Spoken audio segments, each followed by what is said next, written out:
बिस्मिल्लाहिर्रहमानिर्रहीम। अस्सलाम वालेकुम नाज़रीन, आप देख रहे प्रोग्राम सिटी 10 और मैं हूं आपकी मेज़बान अना यूसुफ। उम्मीद आप सब लोग ठीक ठाक होंगे। प्रोग्राम में खबरें भी शामिल करेंगे और सेगमेंट्स भी होंगे और आज के मेहमान भी हमें प्रोग्राम में ज्वाइन करेंगे आगे चल के, लेकिन थोड़ा सा आपको इसके लिए इंतज़ार करना होगा।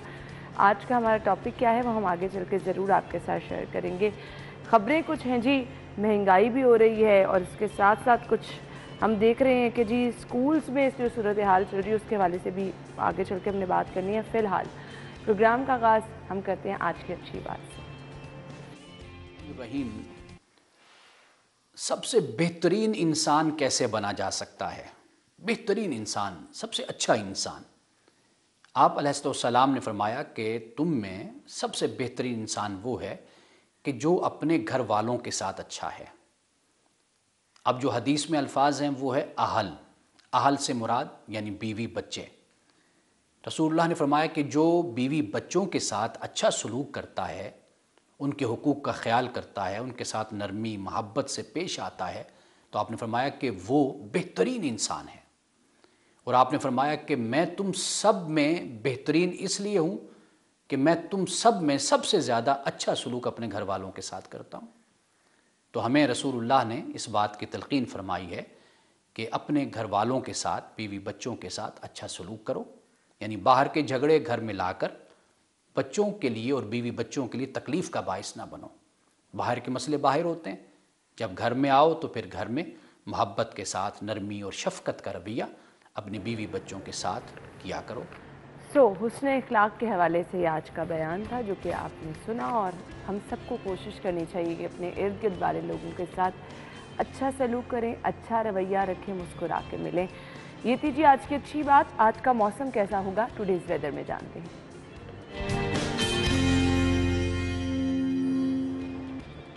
मायदा की तरफ चलेंगे जो कि इस वक्त अभी का मौसम भी बताएंगी कैसे और दिन भर कैसा रहने वाला है। जी मायदा, बताइए मौसम कैसा है शहर का? कल तो हमने देखा कंपैरेटिवली गर्मी की शिद्दत कम थी, मौसम कुछ बेहतर नज़र आया। आज के हवाले से क्या प्रेडिक्शन है?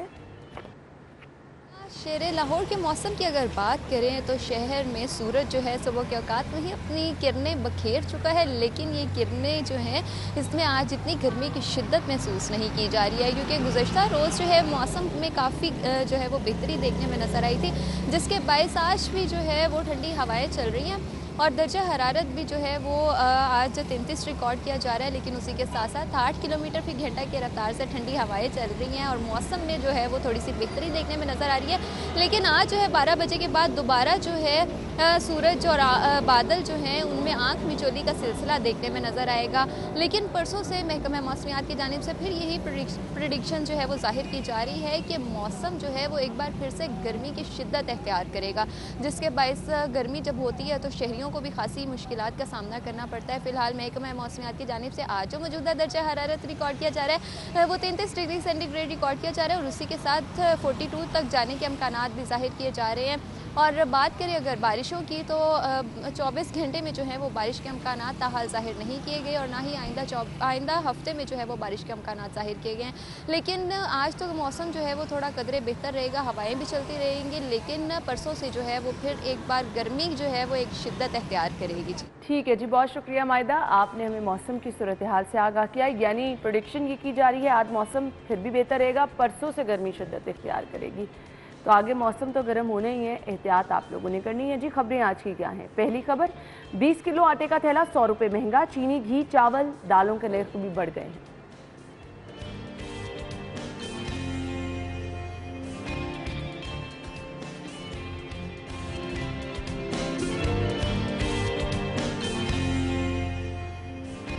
वक्त कम, मुकाबला सख्त, वजीर खजाना ना होने से बजट में ताखीर का खदशा।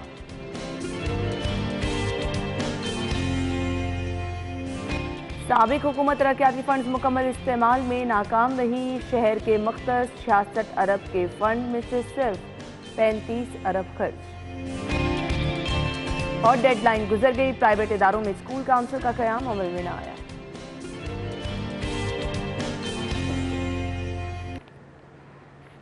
खबरें आप जान चुके हैं और इनकी डिटेल्स क्या हैं। हमारे साथ हमारे सीनियर रिपोर्टर्स मौजूद हैं, कज़ाफ़ी भट्ट साहब और रिजवान नकवी साहब ने आज हमें ज्वाइन किया है। अस्सलाम वालेकुम, क्या हाल चाल है? अच्छा, मुझे लगता है कि हर रोज़ जो लोगों के ऊपर एक वो होता था ना, बजट आपका मुतासर होगा, सोचते थे कि अच्छा आज कौन सी चीज़ महंगी हुई है, लोग इसके आदी हो गए हैं। और मेरे ख्याल से अब बहुत बड़ी तादाद में लोगों की जो ग्रॉसरी इकट्ठी करते थे वो तो सख्त ख़त्म हो चुके। रिजवान साहब, आपसे आगाज़ कर लेते हैं। आज की पहली खबर जो है, 20 किलो आटे का थैला 100 रुपये महंगा, चीनी, घी, चावल, दालों के नर्ख भी बढ़ गए हैं। मेरे ख्याल से अब किसी की ये सकत नहीं रहेगी कि प्रॉपर अपनी ग्रॉसरी महीने की इकट्ठी कर ले, इतनी महंगाई है। देखें, अगर 2018 से पहले की बात की जाए तो जो छोटी फैमिली की ग्रोसरी जो है वो अगर फ़र्ज़ करें कि वो 10-12 हज़ार रुपये की ग्रोसरी करते थे तो वो अब तकरीबन 18-19-20 हज़ार रुपये तक चली गई है। तो PMLN समेत जो दीगर इत्तेहादी थे, ये बार बार जो जलसे जुलूसों में इनका स्लोगन यही था कि इमरान खान के दौर में महंगाई हो गई, लेकिन महंगाई इनसे भी कंट्रोल नहीं हो रही और लोगों की मेमोरी बड़ी शार्ट होती है, बड़ा वो जल्दी भूल जाते हैं कि खान साहब के दौर में 3 साला दौर जो था वो वर्स्ट था महंगाई के हवाले से, और जो ट्रेडर्स थे या जो स्टॉक करने वाले लोग थे या फिर जो ताजर तबका था, चीनी की बात है चाहे आटे की, हमने उन्होंने देखा बहुत पैसा कमाया, सरगर्म रहा, उन्होंने बहुत पैसा कमाया। खान साहब की स्पीच होती थी, उसके बाद लोग जो है ज़ख़ीरा अंदोज़ी शुरू कर देते थे। खान साहब कहते थे महंगाई आ रही, उसके बाद महंगाई आ जाती थी, जिस चीज़ का नोटिस लेते थे उसकी कीमतें ऊपर चली जाती थी। यही स्लोगन इत्तेहादियों के पास था कि जी जो PTI की हुकूमत थी उसने लोगों का जनाजा निकाल दिया, जीना दोबार कर दिया, महंगाई कर दी। अब महंगाई इनसे भी कंट्रोल नहीं हो रही। चलें, पंजाब में तो आपकी अभी तक कैबिनेट नहीं बन सकी, वफाक में तो आप आ गए, वहाँ पे भी बैठ के। रिजवान साहब, आपने कहा महंगाई कंट्रोल नहीं हो रही, लेकिन उम्मीदें हर रोज़ दिलवाई जा रही हैं। मेरे सामने हमजा शहबाज शरीफ की स्टेटमेंट है जो कि वज़ीर आला पंजाब है। वो कह रहे हैं रिलीफ पैकेज की तैयारी, आवाम को सस्ता आटा, चीनी और घी फराहम करेंगे। यानी एक तरफ जहाँ हमने बताया कि ये चीज़ें महंगी हो रही हैं, वहाँ पे कुछ तसल्ली और उम्मीद भी नज़र आ रही है। तो मेरे ख्याल से बेहतरी आ सकती है अगर उम्मीद है तो। देखें, जिस तरह कल की भी हमारी खबर थी कि सब्सिडी दी जाएगी और स्टोर्स कायम किए जाएंगे, 1000 स्टोर्स जो हैं बनाए जाएंगे जहाँ पे सब्सिडाइज्ड नरखों पे अशियाए ज़रूरिया मिलेंगी। तो ये बड़ी जल्दी इन्हें, चूँकि लोग भूल जाते हैं कि जी पिछले 3 साल में महंगाई किसने की। अब ये जितना आगे इलेक्शन जितना डिले होगा तो ये सारा डिस्क्रेडिट जो खान साहब का था पहले, वो इनके खाते में जाएगा कि जी इनके दौर में महंगाई कंट्रोल नहीं हुई। पहले आपने डिवाइड किया राय आमा को, ये बताया कि जी इमरान खान साहब और उनकी कैबिनेट जो है ये निकम्मे हैं, ये नए हैं, ना तजुर्बाकार हैं, इनसे चीज़ें संभाली नहीं जाती। अब आप आ गए हैं, आप तो तजुर्बाकार हैं, आपको तो बड़े अग्रेसिवली और फिल्फो और हंगामी बुनियादों पे ये मेजर्स लेने चाहिए। और जितने भी बड़े मुख्तलिफ सेक्टर्स के इन्वेस्टर्स हैं, फ्लोर मिल्स एसोसिएशन हैं या बाकी शुगर मिल्स हैं, तो ये एक अच्छी बात है कि हमजा शहबाज की जानिब से अपनी जो शुगर मिल्स हैं उसमें उन्होंने अनाउंस कर दिया कि 70 रुपये kg के हिसाब से जो है वो चीनी की उन्होंने अनाउंसमेंट कर दे कि जी हम 70 रुपये किलो के हिसाब से देंगे। तो इसी तरह तमाम जो स्टेक होल्डर्स हैं उन्हें एतमाद में लेके लोगों को फिल फॉर रिलीफ मिलना चाहिए, ताकि जो पहले ही जनाजा निकला हुआ है लोगों का और सैलरीज लोगों की वहीं रुकी रहीं, उन्हें रिलीफ नहीं मिला। ज़ाहिर है रिलीफ तो जाके बजट में मिलेगा अगर सैलरीज इंक्रीज़ की जाती हैं। जिस तरह वज़ीर आज़म शहबाज शरीफ की तरफ से ओथ लेने से पहले ही अनाउंसमेंट कर दी गई थी कि जी मैं तनख्वाहें बढ़ा रहा हूँ, वो फिजिबल नहीं था। अब बजट में आपने आके सैलरीज बढ़ानी है, साथ साथ जब आप इन्फ्लेशन रेट को कम नहीं करेंगे, अशियाए ज़रूरिया की कीमतों पे चेक नहीं रखेंगे, उनको कंट्रोल करने के लिए अशिया की कीमतों पे चेक। और बट साहब, मेरे सामने की दूसरी स्टोरी है, गंदम छुपाने वाले जेल जाएंगे, अफसरान को क्रैकडाउन के लिए टास्क मिल गया। यानी मेरे ख्याल से जहां पर आपने महंगाई को कंट्रोल करनी है वहां पे माफिया सबसे बड़ा चैलेंज है जिसको कंट्रोल करना है। क्या कहेंगे बट साहब? मुझे आप ये बताएं, आप रोजाना क्यों सुबह सुबह ब्लड प्रेशर, बुलंद फिशारे खून जो है, नहीं खरीदना, आपने घी नहीं खरीदना अपने घर के लिए, चावल और सारा कुछ खरीदना है, लेकिन सवेरे सवेरे आंदे ऐसा खबर ना किया करें या आयशा इस तरह की स्टोरीज ना दिया करें। सुबह सुबह लोगों का जिनसे है ना वो आप पारा, गर्मी पहले ही बड़ी है, बिजली आ कोई नहीं रही है, लोग सारी सारी रात गर्मी से परेशान रहते हैं, सुबह सुबह आते ही महंगाई के मसाइल जो है वो आप सामने रख देते हैं लोगों का। शाजी सारा दिन फिर ब्लड प्रेशर आ ही नहीं रहेगा, तो आप मुझे बताएं क्या रहेगा? वो आपके साथ झगड़ेगा नहीं तो क्या करेगा? मुझे बताएं। पानी का गिलास इसीलिए हमने रखा, तो पानी का गिलास में आधा पी भी गया हूँ, देखे ना, और मंगवा देंगे। लेकिन हम खबर की तरफ दोबारा आ जाते हैं। जहाँ पर महंगाई कंट्रोल करनी है वहाँ पे माफिया बड़ा चैलेंज है। बट साहब देखिए, हमने पहले ही कहा था कि इस हुकूमत के लिए सबसे बड़ा चैलेंज ही महंगाई है। अब गुज़िश्ता, अब देखें, अब मैं थोड़ा सा बोलूँगा, गुज़िश्ता 4 दिनों से एक ढंडोरा मुसलसल हमजा साहब की तरफ से आ रहा है कि जी वज़ीर आला रिलीफ पैकेज, वज़ीर आला रिलीफ पैकेज, वो पाइन कदों ले आओगे? अब ये देखिए, ये वही हिसाब हो गया, 100 रुपये महंगा हो गया, ठीक है। अब आप रिलीफ पैकेज लेके आएंगे, रिलीफ पैकेज में आप 50 रुपये माइनस कर देंगे, ठीक है, 50 रुपये फिर भी रह गया, तो ये रिलीफ पैकेज हो गया। ये रिलीफ पैकेज नहीं है सर। आप कह रहे हैं 1000 फेयर प्राइस शॉप्स लगाएंगे, पाइन जेड़े पहले लगी हैं फेयर प्राइस शॉपां, संडे बाजार, सस्ता बाजार, यूटिलिटी स्टोर, आप वहीं पे ही चीजें प्रोवाइड कर दें बजाय नए रिलीफ बाजार लगाने के। हाँ, इवन आपके डोर स्टेप पे जो दुकानें हैं वहाँ पे आप नए बाजार क्यों लगाने चाह रहे हैं? क्यों नए सिरे से एक चीज को दोबारा छेड़ना चाह रहे हैं? 100 रुपये आटा महंगा हो गया है, 40 रुपये जो है वो 40 रुपये तक दालें जो है वो महंगी हो गई हैं। अब आप इसी को माइनस करेंगे, माइनस करके 10-10 रुपये, 20-20 रुपये करके आप प्राइस जो है वो पहले से ज्यादा ही रहेगी। आप कहेंगे रिलीफ पैकेज आ गया। सर इस तरह ना करें, बेवकूफ ना बनाए। लेकिन ऐसे में मेरी बात फिर वही है ना, ये जखीरा अंदोज कौन पकड़ेगा जो कि कीमतें जो है सारा कुछ इनके हाथ में है, से पैसे पता है बना रहे हैं बैठ के, कलामी माफ, इनको पता है कौन कौन से जखीरा अंदोज है, इनके साथ बैठे होंगे, कुछ इनसे इनके पीछे बैठे होंगे। देखें किसको नहीं पता, इंतजामिया को नहीं पता कि कहाँ कहाँ पे जखीरा अंदोजी होती है, कौन कौन करने वाले बड़े बड़े माफियाज हैं। तो शाह जी ऐसे ही है, सब पता होगा, लेकिन हाथ नहीं डालना ना। हाथ डालेंगे वो कहेंगे जी हाथ डालते हैं। नहीं भट्ट साहब, हाथ डालने लगे। स्पेशल ब्रांच की मदद से जखीरा शुदा गंदम को बरामद करके महकमा खुराक के हवाले किया जाएगा। और क्या करें भट्ट साहब? सर मेरी बात सुने, पिछली हुकूमत के दौर के अंदर भी यही था कि जी छापे मारे जाएंगे, छापे मारे गए हैं, निकाल ली है गंदम, गंदम ले आए हैं, गंदम बेची जा रही है, और फिर इसके बावजूद हमने देखा कि गंदम महंगी भी हुई और कहीं नजर भी नहीं आई। सारी चीजें हैं सर। जितना पिछली हुकूमत का डिस्क्रेडिट था वो इस हुकूमत के खाते में आ गया है और इनको टैकल ही नहीं करना आया। देखिए जब आप गवर्नमेंट में आ रहे हैं, मैं अगर फील्ड के अंदर खेलने के लिए जा रहा हूँ तो मेरी कुछ प्रैक्टिस होनी चाहिए। ये तो नहीं कि मैंने बल्ला उठाया और मैं जनाब जाके क्रीज पे जाके कौन जी मैं तो छक्का मार देंगा और पहली बॉल पे ही आउट होके बाहर आ जाऊँ।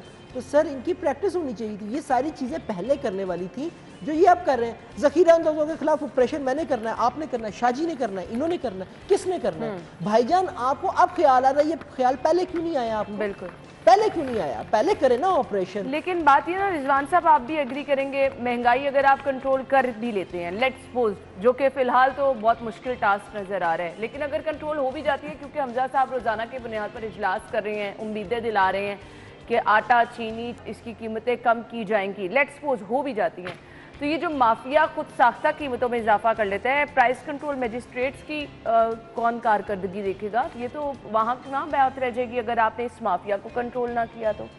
आप देखिए कि इससे पहले भी ओपन मार्केट में और जो सब्सिडाइज्ड मॉडल बाज़ार हैं या इतवार बाज़ार लगते हैं, वहाँ पे एक क्वालिटी का बड़ा डिफरेंस नज़र आता है। अगर आप कीमतें कम करते हैं तो क्वालिटी कंप्रोमाइज़ होती है, अगर क्वालिटी पे बेहतरी लाते हैं तो कीमतें बढ़ा देते हैं, वो फिजिबल नहीं रहता उनके लिए बेचना। फिर आपकी जो प्राइस कंट्रोल कमेटीज़ हैं वो बिल्कुल गैर फाल हैं, उनकी जानिब से रेट कायम नहीं कहीं पे भी नज़र आती। मार्केट के अंदर बैठे हुए 4 रेडी बान अगर एक जगह पे बैठ के कुछ चीज़ें बेच रहे हैं, उसी मार्केट में हर एक का अलग से रेट है, रेट लिस्ट ऊपर लगी हुई है, उस पर वो अमल नहीं करते। वो उन्होंने थोड़ा बहुत कुछ गंदा मटेरियल रखा होता है कि जी ये अगर अमल होता है तो वो उसका उन्होंने काउंटर अलहदा से बनाया और वो इंतहाई सब स्टैंडर्ड चीज़ें हैं। बिल्कुल ऐसे ही है, वो गैर मयारी चीज़ें हैं जो कि लोग लेना नहीं चाहते, और वो कहते हैं जी इस ये जो नक्शनामा जारी किया गया हुकूमत की जानिब से, उसमें आपको यही चीज़ें मिल सकती हैं। तो शहरियों का और कोई पुरसाने हाल नहीं है। हुकूमत की जानिब से इंतज़ामिया जो है वो सिर्फ़ और सिर्फ अपना माल बनाने में लगी हुई है, और उस चक्कर में है कि जी लोग जो सरकारी महकमों में आते हैं वो आके सारा दिन कुछ ना करने की तनख्वाह लेते हैं, और अगर उन्हें कुछ करना पड़े तो वो उसके अलहदा से चार्जेस मांगते हैं। देखिए ना, आपने प्राइस कंट्रोल कमेटियों की बात की, इसी स्टोरी के नीचे है कि पुरानी प्राइस कंट्रोल कमेटियां ख़त्म करके नई बनाने का फैसला। मैंने उस दिन भी ये बात की थी कि अगर ये प्राइस कंट्रोल कमेटियां आपने अपने लोगों को भर्ती करके बनानी है तो फिर उसका कोई फ़ायदा नहीं है, फिर पुरानी प्राइस कमेटियां बहाल कर दें, क्या फ़र्क पड़ेगा उससे? क्योंकि मकसद आपका प्राइस कंट्रोल करना नहीं, अपनों को नवाजना है। खैर मुझे ब्रेक का कहा जा रहा है, लेकिन ये खबर अखबार में मेंशन की गई है क्योंकि ये सब चीज़ें अल्टीमेटली मुतासर करेंगे एक आम इंसान को। कई इलाकों में नान 18 से 20 रुपए का हो गया है, रोटी का वज़न भी कम होने की शिकायत है। ये रोज़ाना के मसाइल हैं। मतलब आप महंगी चीज़ें भी लें, उसमें भी आपके साथ 2 नंबरी की जा रही है। आप रोटी का वज़न कम किया जा रहा है, कीमत उसकी ज़्यादा ली जा रही है। तो इसके लिए मेरे ख्याल से इंतज़ामिया को एक्टिव होने की ज़रूरत है। लोग महंगी चीज़ें भी खरीद रहे हैं, क्वालिटी पे भी कॉम्प्रोमाइज़ हो रहा है, क्वांटिटी पे भी कॉम्प्रोमाइज़ हो रहा है, यानी दोनों तरह से लोगों को परेशान किया जा रहा है। तो प्लीज़ इंतज़ामिया को इस पर नोटिस लेना है, चेक एंड बैलेंस रखना है, और लोगों को जो ये मसाइल उनके हैं, कम से कम अगर वो महंगी चीज़ ले रहे हैं तो ये तो इंश्योर करें ना कि क्वालिटी अच्छी है, वो उनको तादाद में वो चीज़ कम नहीं दी जा रही है। किसका काम है ये? इंतज़ामिया का काम है, जो कि लंबी तान के सो रही है। ब्रेक ले लेते हैं, ब्रेक के बाद आएंगे, हमारे साथ रहिएगा।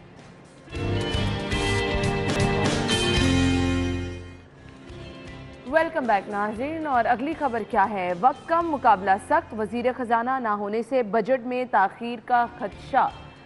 बजट तो ताख़ीर का शिकार होगा, इससे मसाइल क्या पैदा होंगे? जी भट्ट साहब। देखिए, मसाइल क्या पैदा होने, मसाइल तो ऑलरेडी हैं। महंगाई है, आपकी लोड शेडिंग है, तरक्याती काम आपके नहीं हो रहे हैं ऑलरेडी। जो अच्छा, नॉर्मली क्या होता है जब बजट आता है तो हम देखते हैं कि एक महंगाई का नया तूफान आ जाता है, तो बजट का इंतज़ार करना चाहिए। आप नहीं भी करेंगे तो बजट में तो आना ही आना। हाँ, ये तो यहाँ तो आप कहें कि आप ये आपने सही कहा। देखें ना, यहाँ तो आप उसको रोक सकते हैं। हाँ। तो फिर तो बाद में बजट ने आना ही आना है। वो जून में नहीं आएगा, जुलाई में आ जाएगा, जुलाई में नहीं आएगा तो उससे अगले महीने आ जाएगा। बजट तो उन्होंने देना ही देना है। नुकसान उसका सिर्फ ये है कि महंगाई जितनी बढ़ती जाएगी, अभी ये जिस तरह हम महंगाई डिस्कस कर रहे थे कि 100 रुपये महंगा हो गया, तो बजट जब आएगा ये 100 से 200 रुपया हो जाएगा उस। लेकिन जितना वो डिले होता जाएगा, उससे पहले जितनी महंगाई होती जाएगी, मसलन ये अगर बजट आने से पहले 200 रुपया होगा तो फिर 400 रुपया हो जाएगा। ये फ़र्क पड़ेगा। आपके तरक्याती काम जो है वो नहीं हो रहे हैं, उसके लिए फंड्स जारी नहीं किए जा रहे। कैबिनेट आपकी बन नहीं रही है अभी तक। नाम आपने एक तरह से ये कह लें कि शेडो काबीना जो है आपकी, वो उन्होंने काम स्टार्ट कर दिया हुआ है, वो तो बेचारे लोग काम कर रहे हैं। अब कैबिनेट बनेगी, वज़ीर ख़जाना साहब बनेंगे तो फिर ही होगा। आईनी बहरान आपके वैसे ही चल रहा है अभी तक, तो वो जब तक ख़त्म नहीं होगा तो मेरा ख्याल है कि ये मसले मसाइल जो है आपके बाकी रहेंगे। सही। इसके साथ साथ सलमान रफ़ीक, इमरान नज़ीर, मियां मुस्तफ़ा शुजाउर रहमान, बिलाल यासीन, अवैस लगारी वज़ारतों के लिए फेवरेट हैं। और ऑलमोस्ट मेरे ख्याल से जो पिछले टेन्योर में सबके पास वज़ारतें थी वही दोबारा से देने की फ़िलहाल तो नज़र आ रही है हालात। रिजवान साहब क्या कहेंगे आप? अभी देखें डामाडोल हुकूमत है, इसको पता नहीं है कितने महीने इसने चलना है। लेकिन ये कितनी देर रह सकती है सिचुएशन? ये अदम इस्तेहकाम रहेगा, मुआशी तौर पर भी आपके पास जो तरक्याती काम है वो भी रुके रहेंगे, बजट ना होने से भी मुश्किलात रहेंगी। काम तो रुके हुए हैं, ये कम अप्रैल से जब से काबीना नहीं है, काम तो रुके हुए हैं। प्रैक्टिकली महकमे काम नहीं कर रहे। महकमों के अंदर हनीमून पीरियड चल रहा है, ये एंजॉयमेंट का पीरियड है उनका, कि इसमें उनके ऊपर चेक कोई नहीं है, पॉलिटिकल बॉसेस कोई नहीं है, पॉलिसी मैटर्स जो हैं वो जहाँ जहाँ पे काबीना की मंजूरी इन्वॉल्व है वो मामला रुके हुए हैं और रुके रहेंगे जब तक काबीना अनाउंस नहीं होती। अगर नून लीग की इत्तेहादियों की बात की जाए तो उन्होंने जो वजारतें हैं वो अंडरस्टूड है कि जो पहले लोग थे वो मेरा ख्याल है नया कोई तजुर्बा नहीं करने जा रहे। जिन लोगों के पास पहले वजारत सेहत थी, वजारत एक्साइज थी, वजारत तालीम थी, स्पोर्ट्स का पोर्टफोलियो था, वही लोग अभी भी काम कंटिन्यू करेंगे, चूँकि उन्हें एक्सपोजर भी है, तजुर्बा है, और इसी वजह से वो कोई नया तजुर्बा नहीं करना चाह रहे। हमदा शहबाज, उन्हीं लोगों को गो हेड दिया गया और उन्होंने भट्ट साहब ने जिस तरह बात की कि उन्होंने काम शुरू भी कर दिया है। जिस तरह चोई शहबाज हैं, उन्होंने वासा के साथ जो है वो कल भी विजिट्स किए हैं। इसी तरह महकमा हेल्थ में ख्वाजा इमरान नज़ीर साहब और बाकी जो सलमान साहब हैं, सलमान रफ़ीक साहब, वो मीटिंग्स करना शुरू हो गए। तो लोगों को पता है किसको कौन सी वजारत मिलनी है, सिर्फ़ और सिर्फ एक बाज़ाब्ता तौर पर हल्फ होना है और उसके बाद वो काम शुरू हो जाएगा। वज़ीर ख़जाना आप देखें कि अगर बजट स्पीच की बात की जाए तो वज़ीर ख़जाना ने सिर्फ एक स्पीच ही करनी होती है, बाकी जो है महकमा ख़जाना खुद ही सारी चीज़ें और बाकी महकमे इनपुट देते हैं कि ये नए टैक्स लगा दें और इस मद में जो है ये नए तरक्याती मनसूबे हैं। आखिरी साल का जो बजट होता है ये बड़ा जो है वो क्रूशल होता है, चूँकि इसमें होना ये होता है कि आपने रिलीफ देना है ज़्यादा से ज़्यादा लोगों को, चूँकि लोगों की तवक्कुआत होती हैं। फिर जो इलेक्शन ईयर होता है उसमें लोग आपसे बहुत ज़्यादा एक्सपेक्ट करते हैं, नौकरियाँ मांगते हैं, मुलाजमतें मांगते हैं, उसके साथ साथ तनख्वाहों का मुतालबा होता है और इन्फ्लेशन रेट कम करने का मुतालबा होता है। अब आप देखें, अगर कोई नया टैक्स लगाते हैं तो हुकूमत को एक बहुत बड़े चैलेंज का सामना होगा। मुज़ाहमत आएगी उन मखसूस सेक्टर से जहाँ जहाँ पे नए टैक्सेस लगेंगे, और पैसे पहले हैं नहीं, अगर टैक्स नहीं लगाएंगे तो पैसा नहीं होगा, ख़जाना खाली रहेगा। तो ये एक बड़ा मुश्किल फ़ैसला होगा गवर्नमेंट के लिए, चूँकि आखिरी साल जो है ये रिलीफ का साल है। आखिरी साल में जिस तरह इत्तेहादियों की हुकूमत यहाँ पे बन गई, वफाक में भी, पंजाब में भी, तो ये जितना भी डिस्क्रेडिट था खान साहब का, वो आखिरी साल में अगर ये लोगों को रिलीफ नहीं देंगे बजट के अंदर, और आवाम के लिए फ्रेंडली बजट अगर मुतारफ़ नहीं कराएंगे, नहीं लेके आएंगे, तो फिर ये इनके लिए आगे इलेक्शन विन करना बड़ा मुश्किल होगा। देखिए, इस वक्त तो मैं आपको बताऊं, ये आइंदा चंद घंटे बहुत अहम है। आज तो इत्तेहादी जमातों का इजलास भी हो रहा है। बुनियादी तौर पर हुकूमत वाकई डामाडोल है। इसके ऊपर आप ये कह लें कि जो मुक़्तदर हल्के हैं उनकी तरफ से अब ये दबाव आना शुरू हो गया कि जी आप इलेक्शन करवा दें। जो इमरान खान साहब बार बार मुतालबा कर रहे हैं इलेक्शन का, इसके ऊपर बहुत ज़्यादा दबाव आ रहा है। तो इस वजह से जो उनसे है ना, कुछ ये डावाडोल भी है, असेंबलियाँ तोड़ दी जाएंगी, नहीं तोड़ी जाएंगी। मेरा ख्याल है कि आइंदा 12 से 24 घंटों के अंदर ना ये चीज़ सामने आने वाली है कि क्या ये हुकूमत बाकी मानदा मुद्दत पूरी कर रही है या नहीं कर रही है। क्योंकि इसके ऊपर लंदन के अंदर भी उन्होंने अपनी मीटिंग्स नून लीग वालों ने कर ली। आज इत्तेहादी जमातों के इजलास के अंदर ये हो जाएगा, मेरा ख्याल है कि फ़ैसला हो जाएगा। इस वजह से बहुत सारी चीज़ें जो उनसी है ना, वो दरमियान में अटकी हुई हैं। और ये फैक्ट है, मैं आपको बताऊँ, जितना डिस्क्रेडिट पिछली हुकूमत का था वो सारे का सारा इनके ऊपर पड़ गया है, और ये उसको ज़रा बराबर भी टैकल नहीं कर सके, कि ज़रा बराबर भी कि भाई आप आवाम से, आवाम को कहें तो सही ना कि भाई आप साबका प्राइम मिनिस्टर साहब जो जलसे जुलूस कर रहे हैं, या लाहौर के अंदर जो PTI के बाकी दीगर रहनुमा जलसे जुलूस, कॉर्नर मीटिंग्स, वर्कर्स कन्वेंशन कर रहे हैं, वहाँ पे कोई उनसे पूछे तो सही ना भाई कि आपने अपने पौने 4 सालों के दौरान क्या किया। वो तो बात ही नहीं कर रहे हैं इसके ऊपर। और ना हमारी आवाम पूछ रही है। वो शाहजी ने बिल्कुल दुरुस्त कहा, आपने भी दुरुस्त कहा कि ये आवाम जो उनसी ये बड़ी जल्दी भूल जाती है।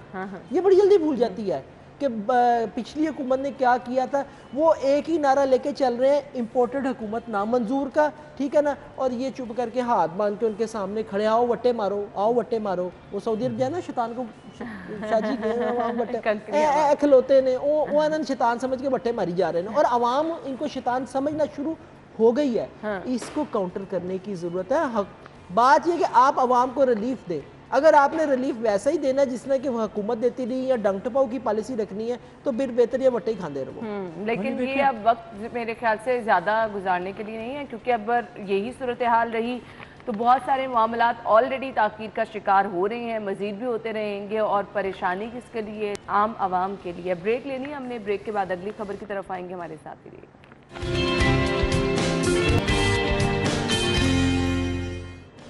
Welcome back. साबिका हुकूमत तरक्याती फ़ंड्स मुकम्मल इस्तेमाल करने में नाकाम। शहर के लिए मख्तस 66 अरब के फ़ंड में से सिर्फ 35 अरब खर्च हुए। ये तरक्याती फ़ंड रखे क्यों जाते हैं? और हमेशा एक ये हमने देखा है कि मेरे ख्याल से वतीरा रहा है हुकूमतों का कि तरक्याती फ़ंड्स इस्तेमाल नहीं हो पाते। फ़ंड्स हैं, उनका इस्तेमाल ना होना। रिजवान साहब, वजह क्या होती है फ़ंड्स होने के बावजूद भी इनको इस्तेमाल नहीं किया जाता? देखें, सबसे ज़्यादा जो फ़ंड्स हैं ना इस मरतबा वो जनूबी पंजाब में यूटिलाइज हुए। बिल्कुल सही कहा। बुज़दार साहब का जो इलाका था वहाँ पे उन्होंने बहुत ज़्यादा फंड्स लगाए हैं, और लाहौर को शायद सज़ा दी गई है कि लाहौर के बारे में परसेप्शन है कि ये मुस्लिम लीग नून का किला है, तो यहाँ पे फंड्स नहीं लगाए गए। 1000 रुपये, खबर के मुताबिक 1000 बेड्स वाला जो हॉस्पिटल था उस पर 1 रुपया भी नहीं लगाया गया। लाहौर, पूरा पंजाब जो है इलाज मुआवजे के लिए, स्टडी के लिए और बाकी सहूलियात के लिए लाहौर का रुख करता है। यहाँ पे आप ईद के दिनों में देखें कि बिल्कुल खाली होता है। जब बाहर के लोग चले जाते हैं तो लाहौर बिल्कुल सूना सूना और खाली नज़र आता है। तो लाहौर को लामहला फ़ंड्स भी इस पे ज़्यादा इस्तेमाल होने चाहिए। पूरी दुनिया में जो मेट्रोपॉलिटन सिटीज़ होते हैं उन पे फ़ंड्स ज़्यादा यूटिलाइज़ किए जाते हैं। तो PTI के दौरे हुकूमत में एक ही वजह नज़र आती है कि उन्होंने अहलियान लाहौर को ये सज़ा दी है, यहाँ पर कोई नया प्रोजेक्ट जो है वो शुरू नहीं किया गया। साउथ में ज़्यादा प्रोजेक्ट्स जो हैं वो लगे हैं और वहीं पे यूटिलाइज़ हुए हैं फ़ंड्स भी। तो आपने बात की कि ये फ़ंड्स रखे क्यों जाते हैं। बहुत सारे ऐसे मनसूबाजात के लिए फ़ंड्स जो हैं वो एलोकेट कर दिए जाते हैं बजट की बुक के अंदर, लेकिन उन्हें यूटिलाइज़ नहीं किया जाता। बवक्त ज़रूरत जहाँ पे दिल चाहता है उनको डाइवर्ट कर दिया जाता है और दूसरे मनसूबे के लिए उन फ़ंड्स को यूटिलाइज़ करके वहाँ पे दे दिया जाता है। फिर ये है कि जो हमेशा से ये रीत रही है यहाँ पे और PMLN जब पंजाब में थी तो जिन इलाकों में इनके जो अपोजिशन पार्टियां थी वो जीतती थी तो उनको भी फंड्स नहीं मिलते थे। और इनके दौर में भी ऐसे ही हुआ, PTI के दौर में, कि PMLN के लोगों को उस तरह से फंड्स नहीं मिले। और जिन हलकों में PMLN के लोग जीते हुए थे, मेजॉरिटी चूँकि लाहौर में PMLN से ताल्लुक़ रखती है पार्लियामेंटेरियंस की, तो वहाँ पे फंड्स जो हैं, ये एक जो हमारी रिवायत है पॉलिटिकल, उसके मुताबिक जो है वो यहाँ पे फंड्स नहीं लगाए गए। बिल्कुल सही जी। बट साहब तो, मैं आपसे जानना चाहूँगी कि ये 66 अरब के फंड्स में से सिर्फ 35 अरब रुपए खर्च हुए, तो ये जो सिर्फ 35 अरब खर्च हुए हैं, मुझे ये बता दें, ये भी हमें अगर हम डेवलपमेंट के लिहाज से देखें, एज सच तो कोई नज़र नहीं आए। हमारे पास शहर में देखने कितनी डेवलपमेंट हुई है। देखिए आप खुद शहर में सारा दिन जब जाती हैं, गालिबन 2 अंडरपास बनी है, लेकिन वो भी अधूरे हैं ना। हाँ। वो भी तो आप देखें, वो भी अधूरे हैं। ना कोई नया हॉस्पिटल बना, ना कोई नया कॉलेज बना, ना कोई यूनिवर्सिटी बनी, ना कोई और आप कह लें डेवलपमेंट यहाँ पे हुई, ना कोई ओवरहेड ब्रिज बना। वो आपने शेरावाला गेट का कहा, वो भी दरमियान में रह गया। आपने जितनी भी डेवलपमेंट की, वो शाहजी ने बता दी कि आपने सारी डेवलपमेंट जिनसे है वो उठा के की जनूबी पंजाब के अंदर। अच्छा, मज़ेदारी वाली बात है कि ये आप देख लीजिएगा कि ये भी पता लगेगा वहाँ पे कितनी डेवलपमेंट हुई, क्या इलाके पर डेवलपमेंट हुई या वो चोटी पे जो एक घर बना उसके ऊपर डेवलपमेंट हुई, उस तरफ रास्ते जाने वालों पर डेवलपमेंट हुई। अब ये देखना इनका काम है, हमारा काम तो नहीं ऐसी किसी बता सकते। लेकिन लाहौर के अंदर कोई काम नहीं हुआ। आप देखें, सड़कें टूटी की टूटी रह गई, किसी जगह पे कोई सड़क जो है वो मेन शाहराइन, उनको आप मॉडल शाहराइन कहते हैं, वहाँ पर जगह जगह खड्डे पड़े हैं, बिल्कुल पैचवर्क होने वाला है, किसी को पता ही नहीं। आपने गली मोहल्लों के अंदर सीवरेज के लिए जो खुदाई की वो वहीं पर रहेगी। मुझे अच्छी तरह याद है कि जब ज़िमनी इलेक्शन हो रहा था और वही जमशेद इकबाल चीमा साहब इलेक्शन में खड़े थे शाइस्ता साहिबा के मुकाबले में, ये आप पीछे चले जाएं, ये कॉलेज रोड के ऊपर चले जाएं, उन्होंने वो फटाफट जगह भी खुदवा दी, सीवरेज का वो उनका कोई इशू था। शाहजी आप भी उधर से गुजर के जाते हैं, वो खड्डे अभी तक वैसे के वैसे ही बाकी हैं। ये टाउनशिप का पूरा एरिया जो है, ये डिविजनल पब्लिक स्कूल है, वहाँ पे तकरीबन को 10,000 बच्चा पढ़ता है। वहाँ पे रोज़ाना जो है वो एक लंबा क्यू होता है और सुबह के वक्त जो है वो 2 रोया सड़क जो है उसकी कुशादगी जो है 2 रोया सड़क के बराबर है उन गलियों की। लेकिन वहाँ पे खुदाई की गई सीवरेज की पाइपलाइंस तब्दील करने के लिए, वो वहीं की वहीं मिट्टी जो है वो पड़ी हुई है और वो मिट्टी के टीले बन गए हैं वहाँ पे, और उसको जो है उस तरह से बाद में तैयार नहीं किया गया सड़क को।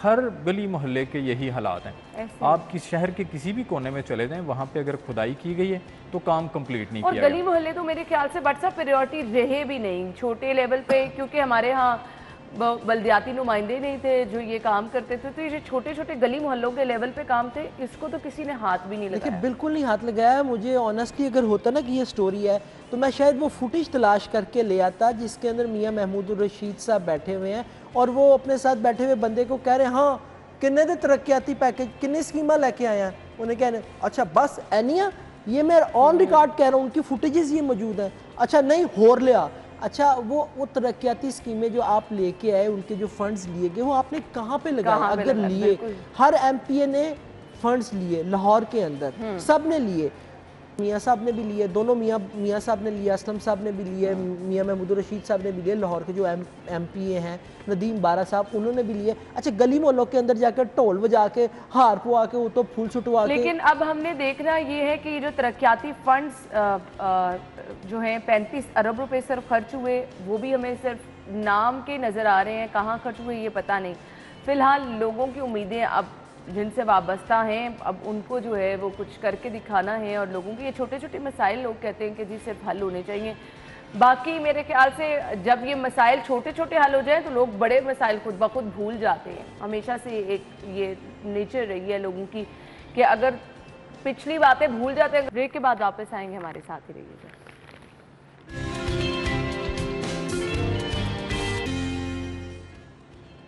खुश आमदीद आपको कहेंगे और फिर बात रही कि वहीं हैं, बहुत सारे मसाइल हैं, क्योंकि इन मसाइल को देखने वाला और जवाब मांगने वाला कोई नहीं है। तो जो चीज़ें बनाई गई हैं, जो क़वाइद व ज़वाबित तय किए जाते हैं, रूल्स बनाए जाते हैं, वो वहीं के वहीं रह जाते हैं। डेडलाइन गुजर गई, प्राइवेट इदारों में स्कूल काउंसिल का क़याम अमल में नहीं लाया गया। स्कूल काउंसिल का रोल क्या होता है रिजवान साहब? देखें, स्कूल काउंसिल्स का ऐलान किया गया था एजुकेशन डिपार्टमेंट की तरफ से कि हर स्कूल में स्कूल काउंसिल बनाई जाएगी जिसमें पेरेंट्स, तुलबा के वालिदैन का एक नुमाइंदा होगा, उसके साथ साथ एजुकेशन अथॉरिटी और स्कूल इंतज़ामिया शामिल होगी, जिसमें इन्होंने फ़ीसों के ऊपर चेक रखना है कि फ़ीसें जो हैं वो गैर ज़रूरी तौर पे जो बढ़ा दी जाती हैं और हर साल ही इजाफा किया जाता है फ़ीसों में, तो उस पर चेक रखा जाए। उसके साथ साथ आप देखें स्कूल्स के अंदर सिक्योरिटी गार्ड्स नहीं हैं ज़्यादातर स्कूल्स के अंदर, उसके साथ साथ प्ले एरियाज़ नहीं हैं, ग्राउंड्स नहीं हैं, बच्चे जो हैं उन्हें तंग कमरों में बिठाया जाता है और हबस ज़्यादा माहौल के अंदर बच्चे बैठ के पढ़ रहे होते हैं, उन्हें क्या पढ़ना है बेचारों जो। और फीसें जो हैं आप देखें हर गली मोहल्ले के अंदर जो है वो 4-4, 5-5, 6-6 स्कूल्स खुले हुए हैं और उन पे कोई चेक एंड बैलेंस नहीं है। ये एक इंतहाई प्रॉफिटेबल बिजनेस है। बज़ाहिर तो ये एजुकेशन के नाम पे और ख़िदमत के नाम पे किया जाता है कि जी हम एक तालीम के शोबे से एक बड़ा तकद्दुस जुड़ा हुआ है इस शोबे के साथ, लेकिन ये एक बहुत बड़ा बिजनेस है। इसमें बच्चों के ऊपर बिल्कुल भी जो वसाइल हैं वो यूटिलाइज़ नहीं किए जाते। फ़ीसें तो निकलवाई जाती हैं पेरेंट्स की जेब से, लेकिन मेजॉरिटी जो स्कूल्स हैं 90% स्कूल्स उनके अंदर बच्चों के ऊपर जो है वो स्पेंडिंग जो है वो नहीं की जाती। फिर छुट्टियां होती हैं 3 महीने की गर्मियों में, तो उन छुट्टियों की भी फ़ीसें ली जाती हैं, लेकिन टीचर्स की आप तनख्वाहों का पता करें उन स्कूल्स में 12,000, 15,000, 18,000 रुपया, इससे ज़ायद सैलरीज नहीं है। और उन टीचर्स को भी तनख्वाही नहीं दी जाती गर्मियों में और छुट्टियों में, लेकिन बच्चों से ली जाती हैं। इन सारे मामलात के ऊपर चेक रखने के लिए स्कूल कौंसल्स अनाउंस कर दी गई थी, लेकिन एजुकेशन अथॉरिटी की नेग्लिजेंस है कि उन्होंने इसको इन्फोर्स नहीं कराया। अभी तक शहर के स्कूलों के अंदर स्कूल कौंसल्स नहीं बनी।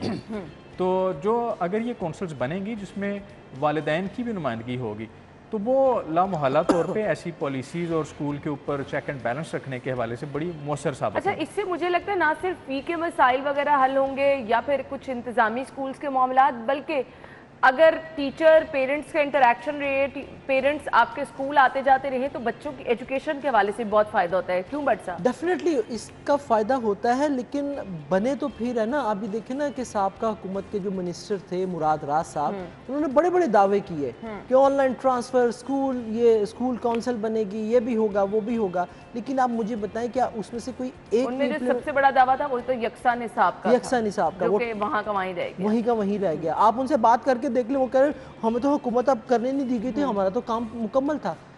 ये सारी सिर्फ बातें ही हैं। और इन्होंने बड़ी अच्छा पॉइंट आउट किया। आप यकीन करें, आप पूरे शहर में चले जाएं, मैं पंजाब की बात नहीं करता, पाकिस्तान की बात नहीं कर रहा, आप लाहौर के किसी एक एरिया के अंदर चले जाएं, सर 2 मरले का घर होगा, 2 मरले के घर के अंदर जो है वो स्कूल कायम किया गया होगा, छोटे छोटे कम, और एक क्लास के अंदर छोटे छोटे मासूम से बच्चों को वो 40-40, 45-45 बच्चे जो हैं वो बिठाए गए होंगे। आप मुझे बताइए किसने चेक करना है? और आप उनकी फीसें सुनेंगे, आप परेशान हो जाएंगे। 10,000, 15,000, 7,000 फीस पर मंथ। भाई आप कौन सी एजुकेशन नहीं हम दे रहे हैं, हम बुनियादी तौर पे हमने एजुकेशन सेक्टर को एक कारोबार का जरिया बना लिया है। आप बड़े बड़े स्कूल्स देख लें, वहाँ पे इनके हाथ नहीं पड़ते हैं। मैं नाम लूँगा तो वो फिर वो और इशू खड़ा हो जाएगा। जितने बड़े बड़े नामी गिरामी स्कूल्स हैं, एजुकेशन नाम नेहाद है, लेकिन फीसें और फीसों के अलावा फलां फंक्शन आ गया, फलां चीज़ आ गई, उसके लिए इतने पैसे यानी हर एक इवेंट तैयार होता है और पेरेंट्स को उन्होंने जो है इंतहाई मसरूफ़ रखा होता है। लेकिन ये काउंसिल का क़याम बहुत ज़्यादा ज़रूरी है, टाइमली भी ज़रूरी है। वो इसलिए कि एक तो इंटरेक्शन रहता है, दूसरा जो मसाइल हैं वो साथ साथ हल होने चाहिए ताकि ये जो तालीमी सिस्टम है ये अच्छे तरीके से चल सके। शहर भर में डायरिया की वबा फैल गई है, आपको हम अपडेट कर रहे हैं जी। डायरिया की वबा फैली है और इसके लिए आपको बहुत ज़्यादा मोहतात रहने की ज़रूरत है। अस्पतालों में डॉक्टर्स नर्सेस को जदीद ट्रेनिंग देने के लिए मरासला इरसाल कर दिया गया है। पंजाब भर में डायरिया जो है और हैज़ा इसके मरीज़ देखे जा रहे हैं, अस्पतालों में रिपोर्ट हो रहे हैं।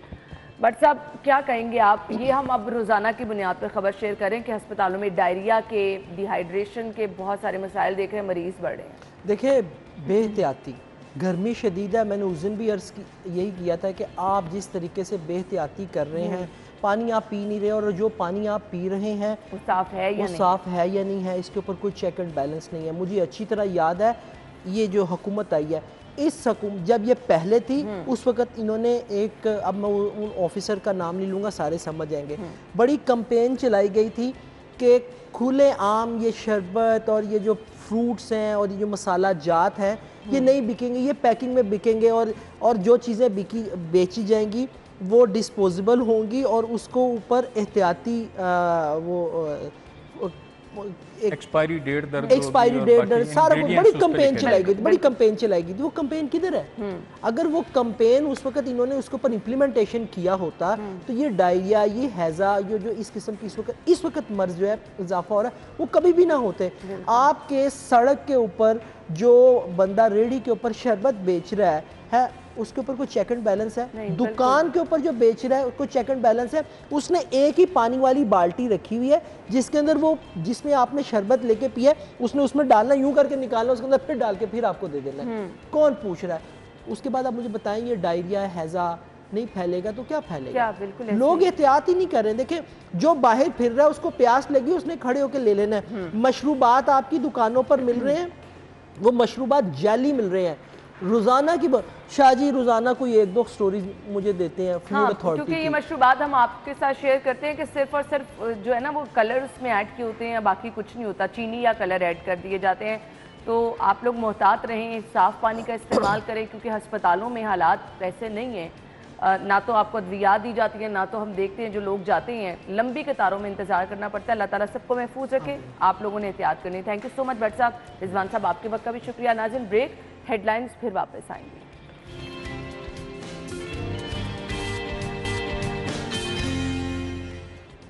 स्टूडियो में आपको एक बार फिर से खुश आमदीद कहेंगे। और आजकल हम देख रहे हैं सड़कों पर हर जगह पर ट्रैफिक पुलिस जो है वो गाड़ियों को रोक रही है और लोग शिकायत ये कर रहे हैं कि जी हमारे चालान किए जा रहे हैं। सवाल ये है कि चालान क्यों ना किए जाएं, चालान किए क्यों जाते हैं? हम ये जानने की क्यों नहीं कोशिश करते कि इतनी गर्मी में जो ट्रैफिक पुलिस के अहलकार खड़े हैं, मेरे ख्याल से जो हमारे रिपोर्टर्स हैं, हम लोग हैं जो फील्ड में जाते हैं, वो अच्छी तरह से अंदाज़ा कर सकते हैं कि बाय फील्ड की ड्यूटी किस तरह की होती है। फिर इस पर जो लोग खड़े होकर अपनी ड्यूटी सर अंजाम दे रहे हैं, अगर वो आपको रोकते हैं, आपका चालान करते हैं, तो कोई ज़रूरी रीज़न होती होगी चालान किया जाता है। क्यों चालान किया जाता है? हम ट्रैफिक कवानीन की खिलाफ वर्जियाँ करते हैं। मैं खुद गाड़ी ड्राइव करती हूँ, आसपास लोगों को देखती हूँ किस तरह से जो बाइक्स चला रहे हैं वो कवानीन की खिलाफ वर्जी कर रहे हैं। लाइन लेन की पाबंदी हमें पता ही नहीं क्या है, वन वे की खिलाफ वर्जी करना तो हम कुछ समझते ही नहीं हैं। क्यों ये रवैये जो हैं ऐसे हैं? इस पर सिटी ट्रैफिक पुलिस की जानिब से कुछ आगाही मुहिम भी चल रही है। सीट बेल्ट पहनना हम ज़रूरी नहीं समझते, ये ज़रूरी क्यों है? हमारी अपनी जान के तहफ़्फ़ुज़ के लिए ज़रूरी है। इसके साथ साथ ये जो छोटी छोटी गलतियां हम समझते हैं कि जी वन वे की खिलाफ वर्जी की तो क्या होगा, 200 रुपये का चालान हो जाएगा, 500 रुपये का हो जाएगा, कुछ नहीं होता, पे कर देंगे। अब इस पर यह किया गया है कि CTO साहब ने, कल हमने आपसे खबर शेयर की थी, रिकमेंडेशन भेजी है कि हैवी जुर्माने किए जाएँ। मेरे ख्याल से ये हैवी जुर्माने होने चाहिए, क्योंकि ये हमें कवानीन की पासदारी पर अमल दरामद के लिए जो है वो एक्टिव करते हैं कि जी अच्छा महंगाई इतनी है, अगर भारी जुर्माना हो गया तो जेब से पैसे निकलेंगे, तो इसके नतीजे में क्या होता है, हम कानून के पाबंद बन जाते हैं। तो ये चीज़ें कहीं ना कहीं हमें उसूल पसंद बनाती हैं, कवानीन पर पाबंदी के लिए उकसाती हैं कि हमने अब कुछ करना है। इसके साथ साथ एक और अहम चीज़ क्या है जो हम आपके साथ शेयर करेंगे, वो ये है कि जी आगाही के बावजूद अगर लोग ये करते हैं फिर क्या होगा? शहर में ट्रैफिक के मसाइल हल किस तरह से होंगे? एक बड़ा मसला तजावुजात, जिसके लिए सिटी ट्रैफिक पुलिस मुतहरिक है, क्या प्लान है वो भी आपके साथ शेयर करेंगे। हमारे साथ हमारे मेहमान आज के जो मौजूद हैं, तारुफ कराना चाहूँगी, CTO लाहौर मुंतज़िर मेहदी साहब ने भी ज्वाइन किया है। अपने मेहमान को खुश आमदीद कहेंगे। अस्सलाम वालेकुम। जी वालेकुम सलाम। क्या हाल चले? बहुत शुक्रिया, अल्लाह का बहुत शुक्रिया। आपके वक्त का भी बहुत बहुत शुक्रिया। बहुत सारे एक्टिविटीज़ चल रही हैं सिटी ट्रैफिक पुलिस की जानिब से, और सबका मकसद क्या है कि कवानीन पर अमल कराया जाए, शहरियों को अच्छा पुरसकून माहौल सड़कों पर फराहम किया जाए। ऑल्दो बड़ा मुश्किल है, चैलेंज तो लगता होगा आपको ये? यकीनन बहुत बड़ा चैलेंज है। और सबसे पहले जो आप अपने इंट्रो में कह रही थी, मैं एक बात की तरफ आपकी बात को आगे बढ़ाना चाहूँगा। बहुत खूबसूरत आपने बात की कि सबसे पहले जानना ये ज़रूरी है कि चालान्स होते क्यों हैं। हमें ये जहन में रखना है, जब भी हम किसी इम्प्लीमेंटेशन ऑफ लॉ की बात करते हैं तो उसमें होता है ह्यू एंड क्राई मोस्टली वो लोग कर रहे होते हैं जो उसमें पार्टी ही नहीं होते। इसमें मैं ये बताना चाहता हूँ कि इसमें पार्टियाँ सिर्फ दो हैं, एक लॉ ब्रेकर है जो वायलेटर है जिसको चालान पे करना है, और एक हम लोग हैं जिन्होंने चालान करना है, जिन्होंने लॉ की इम्प्लीमेंटेशन करनी है। इसमें जो सबसे इम्पॉर्टेंट चीज़ है वो ये है कि एक चीज़ मैं बड़ी क्लियरली वाज़ेह बताना चाहता हूँ आपको पूरी दुनिया में जब आप जाते हैं और आप ट्रैफिक कवानीन की आगाही के बारे में, आपको कोई कैंप नज़र नहीं आता, कोई स्कूल नज़र नहीं आता, कोई चीज़ नज़र नहीं आती। आप खुद इंटरनेट पे जाते हैं, जाके लर्न करने की कोशिश करते हैं ताकि आपको कवानीन का पता चले। और वो आप क्यों कर रहे होते हैं? वो इसलिए कर रहे होते हैं कि इम्प्लीमेंटेशन ऑफ लॉ इतनी सख्त है और फाइन्स इतने ज़्यादा हैं कि आप किसी भी सूरत में उसमें अपना नुकसान नहीं कराना चाहते। तो आप घंटों बैठ के, मैं भी यही रास्ता निकाला। यकीनन अब ये है कि आपने देखा कि हमारी जो एजुकेशनल एक्टिविटी है वो बहुत दिनों से और बड़ा अग्रेसिवली चल रही है और उसमें हमने ऑलमोस्ट 1800 के करीब स्कूल्स हैं जिनको कवर कर लिया है। बेबहा लेक्चर्स हो गए, बेबहा सेमिनार्स हो गए, ट्रैफिक वीक्स मना लिए, ट्रैफिक डेज़ मना लिए, कैंप्स लगा लिए, वॉक्स कर ली। मतलब ये इसकी तादाद सैकड़ों में और लेक्चर्स की तादाद हज़ारों में है। हमारा FM रेडियो 24 आवर्स चलता है और लोगों को रहनुमाई भी देता है और उनको हम एजुकेट भी करने की कोशिश करते हैं। बट अब ये वक्त आ गया कि हमें डिसिप्लिन करने के लिए शहरियों को खुद से भी एफर्ट करनी है। इसके लिए जो आगाही मुहिम है, मैं आपको ये बता दूं कि अगर आप सड़क पे चलते हो, ये बात बहुत ज़्यादा होती है कि आगाही अगर आप सड़क पे चलते हुए किसी मोटरसाइकिल वाले को रोक के, जिसके बहुत ही नॉमिनल सी तालीम हो, उसको ट्रैफिक कवानीन के बारे में पूछेंगे तो उसको पता है कि मैंने रेड लाइट जंप नहीं करनी, लाइन सिस्टम क्या होती है, लेन सिस्टम क्या होती है, वन वे क्या होती है, ये सारी चीज़ें बुनियादी इंफॉर्मेशन उसके पास है।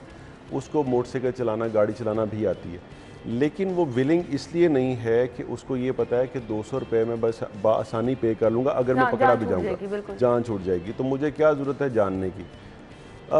ये सारा कुछ जो हो रहा है ये इसलिए हो रहा है कि हम ये बात हमें समझ लेनी चाहिए कि हम एक मेगा सिटी में रह रहे हैं, ये एक बड़ा शहर है, इसके बड़े इश्यूज़ हैं और इसमें अगर हम डिसिप्लिन नहीं होंगे तो हमारी चीज़ें ख़राब से ख़राब तर होती चली जाएंगी।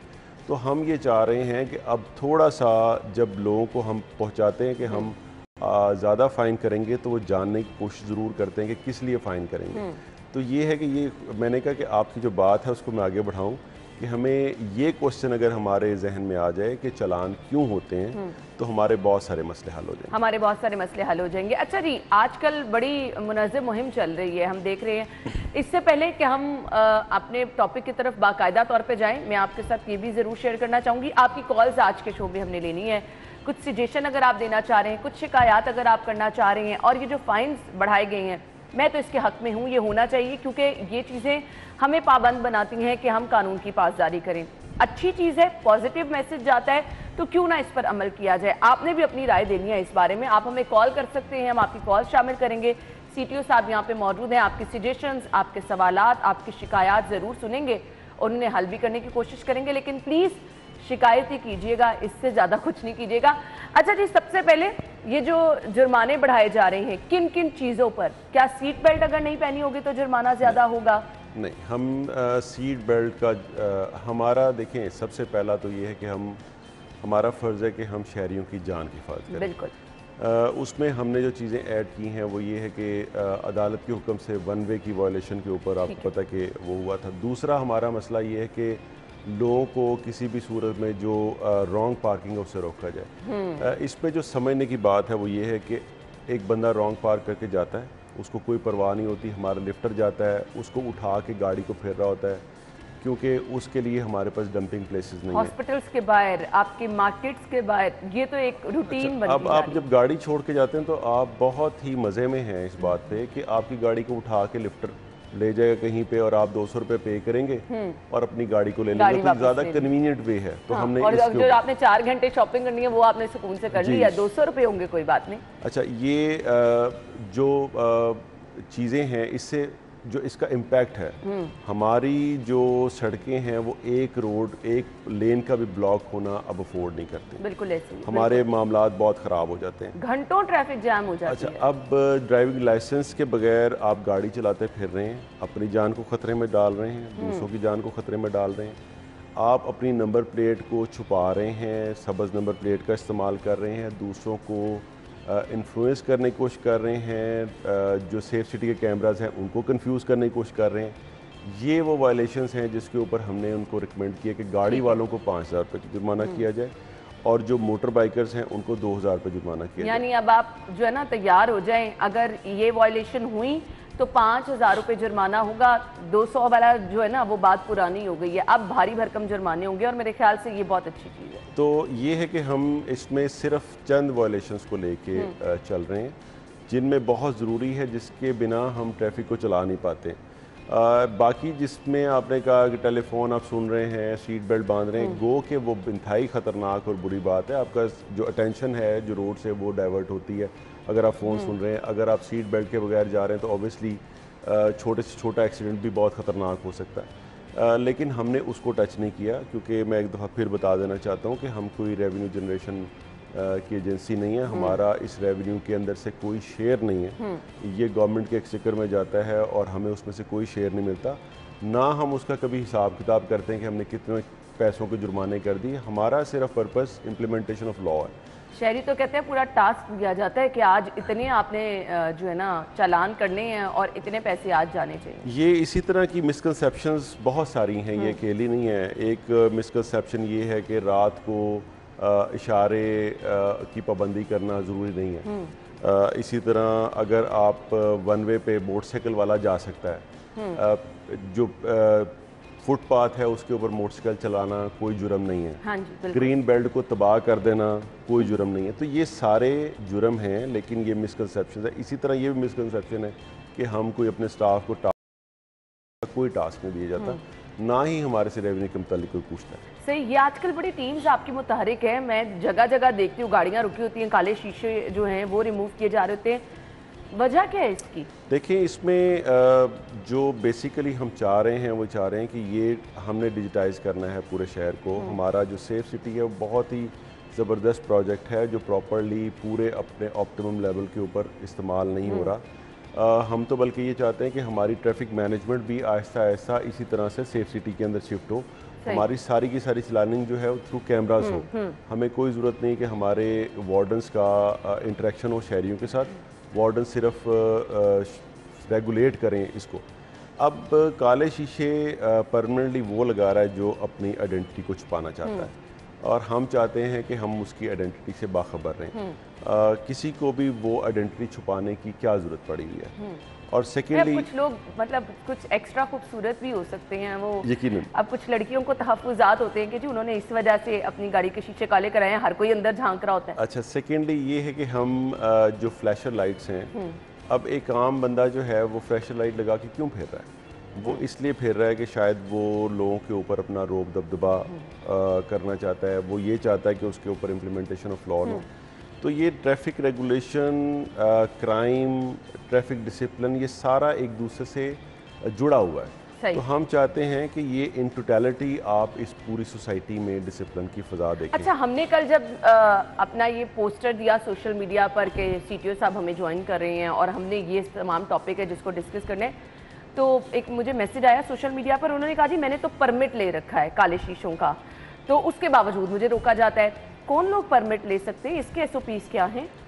देखिए, गवर्नमेंट देती है और उसकी SOPs ऑब्वियसली वो दरख्वास्त देते हैं। कुछ लोगों की मेडिकल रीजंस होती हैं, स्किन सिरोसिस के इशूज़ होते हैं जो डायरेक्टली एक्सपोज नहीं हो सकते, वो मेडिकल रीजंस के ऊपर लेते हैं। कुछ लोग वो हैं जिनको वाकई ही लाइफ थ्रेट होती है, जिनका नज़र आना ज़रूर नहीं होता, तो गवर्नमेंट जो है वो मिनिस्ट्री ऑफ इंटीरियर उसको देती है। उसका बाकायदा एक बार कोड होता है, वो बार कोड हमारे मोबाइल में स्कैन हो सकता है, हमें पता चलता है वो असल है या नकल है। हमारी जो कंपेन है वो किसी लीगल ब्लैक पेपर्स के अगेंस्ट नहीं है। ठीक है। हम जाहिर है अगर किसी ने मेडिकल रीजंस पे, सिक्योरिटी रीजंस पे ब्लैक पेपर्स लगाए हुए इजाज़त के साथ, तो वो इलीगल नहीं है, वो लीगल हैं। ठीक है। हमारा क्वेश्चन सिर्फ और सिर्फ, हमारा मुतालबा जो है वो इलीगल के खिलाफ है। तो इलीगल वो है जिसको किसी तरीके से ऑथराइज नहीं है। अब ब्लू जो लाइट है वो मेरी गाड़ी पे भी लगी हुई है, मैं ऑथराइज हूँ उसे लगाने के लिए, इसलिए मैंने लगा रखी। अब कोई भी राह चलता बंदा अगर वो नीली लाइट लगा के अपनी आइडेंटिटी को छुपा रहा है या अपने आप को कुछ बताने की कोशिश कर रहा है, लोगों को इन्फ्लुएंस करने की कोशिश कर रहा है, तो जाहिर है हमें उसके खिलाफ हरकत में आना है। सही। तो जी ये जो कैंपेन चल रही है काले शीशों के खिलाफ, इसका मकसद क्या है ये भी हमने आपको बता दिया, लेकिन अगर आपकी गाड़ी पर काले शीशे लगाए गए हैं तो क्या सिर्फ उस किया जाएगा या अब आगे जाके उस सूरत में आपको हैवी फाइन भी करना पड़ेगा, ये हम आगे जाके CTO साहब से पूछेंगे। आपकी कॉल्स भी हम ब्रेक के बाद लेने वाले हैं। मैं अभी देख रही हूँ पीछे कॉल्स मुसलसल आ रही हैं, तो इंशाल्लाह हम ब्रेक के बाद वापस आएंगे, आपकी कॉल्स शामिल करेंगे, हमारे साथ ही रहिएगा।